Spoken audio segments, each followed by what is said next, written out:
It is a big morning here on Good Morning America because we are highlighting another amazing hero who's done incredible things for her community. This morning, TJ Holmes over in Brooklyn for a very special Tell TJ is about to give one nurse the surprise of a lifetime. Hey, TJ. Hey, good morning, guys. We're just going to go right to it. I'm over here in Brooklyn, and I'm looking for a young lady by the name of Andrea. Don't worry, some people know I'm here. Hey, Andrea. Hey, how you doing? Uh-oh, don't do that. Don't be shouting me. Hey, I'm TJ with Good Morning America. Hi. I know you're wondering what in the world's going on, but you're live on Good Morning America right now. And I know what you're thinking, what's this crazy man doing out here in the rain? Well, I'm here for you. This rain could not keep me away, and I need you to make your way. Don't worry, you're going to get a little wet. That's fine. But I assure you, sister, we're about to brighten your day. So come on now. I know you folks here, so you make your way that way. But Andrea, I had so many people calling and telling me about you that I wanted to now come here and tell them about you as well. So come on down, get positioned. I want you to look, and everybody take a look at who Andrea is. As a kid, Andrea Dalzell was a force of nature. Andrea did things that I don't think any other child did. She was vivacious, bouncy, she was always on the go, she never stopped moving. But at 5 years old, her life changed forever when she was diagnosed with transverse myelitis, a neurological disorder affecting her ability to walk. First, I thought it was just a little minor mishap that she had gotten, but it was very devastating. I think I went completely numb. I blamed myself. I thought I didn't do something right. I thought there was something I could have done different that would have allowed her to walk. I stood outside the door and I promised myself I wouldn't do this, but I've never allowed her to see me cry. That was the most important thing for me. First-time parents Sharon and Trevor were devastated, learning their daughter would never walk again. She grew from 5 years old to 50 years old. She was like, "Mom, don't worry, I'll be fine." She was assuring me that she was going to be fine. I became the child and she became the mother. But with determination and dedication, 9, 8. Andrea excelled in every aspect of her life, graduating with honors and receiving several major awards for her advocacy work and leadership. My sister's been everything to me since I was small. So when I think of her, I just think of the ambitious person that she is, the go-getter, that drive. Heroic. She's always been there for me in my darkest times, my bad times, and my happy times. She's just extremely hardworking. The Brooklyn native now applying her ambition to a career in medicine. She got so much pushback on becoming a nurse. It was amazing that she didn't drop out of the class. No, you can't do it. She's like, just watch me. Give me a chance to prove myself. Andrea Dalzell. And she did, becoming a registered nurse in 2018 and finishing her bachelor degree that same year. When the pandemic hit, Andrea decided she had to help. They hired her on the spot. She went, she did the best job she could possibly ever do. They all loved her. I was so excited for her. Now she's a different kind of frontline worker, a nurse and department head for a local school. She's not only extraordinarily professional and smart and good at what she does, but also very approachable, and the kids absolutely love her. The reason why I like Miss Andrea is she's nice, helpful. Nurse Andrea is sweet and kind, and she's loving. We love you, Miss Andrea. Now, Andrea, we're keeping our social distance here, but hello, everybody. I'm TJ. What's it like? I was watching you. I don't know you, but Yes. I'm seeing your story and seeing you watch your story. Yeah. What's it like to, you know your story, but to see people talk about you in such a way? What was that like? I have no words. I just want to be able to give back to people. So many people poured into my life that if I can give just a little bit of that back, then I've done everything that I'm supposed to do in the world. Why is that so important to you? Look, you've been through it in your life in a lot of ways, but we wanted to tell people not just about what you've been through, what you've overcome, and what you've accomplished, but now you're dedicating your life in so many ways to make sure to get the word out. People like to, they use the word disability, but they associate with that with a lack of capability, and that's a big deal for you. It's huge because people with disabilities aren't living a death sentence. They're living life.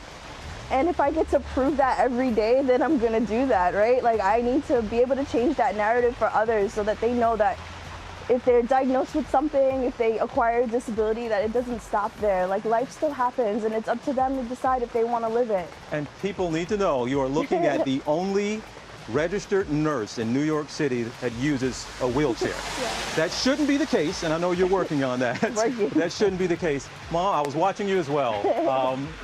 They were in on all this, by the way. You were watching that. What's it? It had to be devastating to get that news about your child, but now to see the young woman she's become. It was life-changing and amazing. I'm so proud of her. She's out there pushing for what she didn't have when she became physically challenged, because she hates the word disabled, like you said. But she's doing great. I tell people, do not pity her. She is proud, she's a go-getter, and she's the driving force that will change the outlook on nurses and people in general. And you jumped in there during the pandemic in New York, volunteered, wanted to help, and you were in the midst of this, and you said it's important for people to understand that we need more people who are physically challenged to be in the healthcare industry to help patients and understand them, the physically challenged folks. You have to have people who have these disabilities, have these diagnoses being in healthcare. They need to know that, you know, people who are going into those healthcare facilities, those institutions, know that there's someone else that can connect on a level that is far beyond what is already there. And you've done so much advocacy work, and I know, of course, anytime, money can help, okay? Well, that phase, like, you don't even know, brother, money can help. But I want to show you a little something here. Now, we're in touch. I know it's not a whole lot, but you could do something with $1,000, could you not? Of course. That could do work. Could you do something with $10,000? Because that's been donated to you now, $10,000. Oh my God. You know what? The sign keeps going. What could you do with $100,000, Andrea? Go back to school. Go back to school and do your work.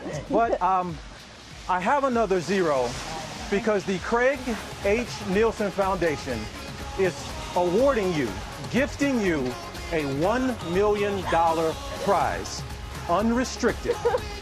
You're part of their inaugural visionary prize that's going to 3 people. You're one of them, and $1 million unrestricted. This is not a joke. It's going to you from the foundation, Andrea. Oh my God. Oh my God. Oh my God. I'm sorry. I have no words. Thank you. Tell me what you could do to further your cause with that. I want to start a whole program for people with disabilities to be able to get into healthcare. They should be given a chance. It's always been her dream that she can create a place where people who have disabilities can get up simple on a table. You go into a doctor's office. You can't get up on the table. Many times I had to lift her. They haven't come into the 21st century as yet. Well, Andrea, this is a part of, look, we heard your story, and they believed in you so much that this is an unrestricted prize of $1 million. Make sure, I don't think I have another zero. I had to check, though. But it's an absolute pleasure. Stray, George, look, we've done a lot of these Tell TJs, and we have handed out a lot of stuff, and Robin as well. You know how I feel about these, but this was pretty special this morning, guys.